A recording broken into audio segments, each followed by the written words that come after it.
Okay, here we're just going to take a brief look at some fertilizer labels.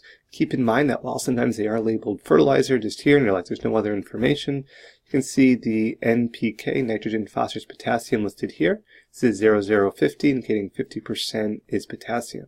Flip some bags over, this is humic acid. It will give you some other information, such as chemical composition, analysis, and suggested applications.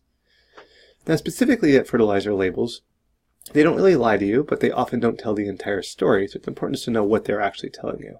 It's important to keep in mind that fertilizers are regulated at the state level, and various state labeling laws are similar, but sometimes not identical. So again, just if you're looking at comparing different fertilizers, comparing across state lines, that can sometimes present an issue, but not often the case.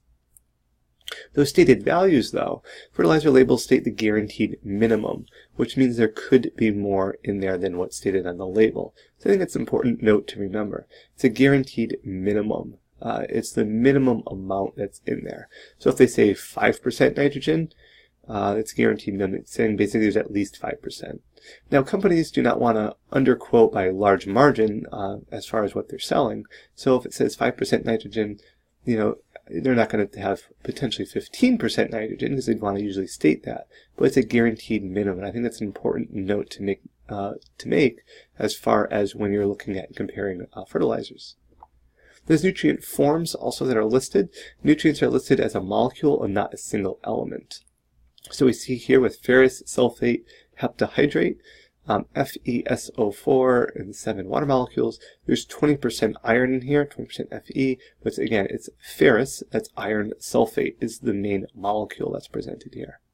Now this is because roots absorb most of the nutrients as inorganic ions or molecules and not single elements.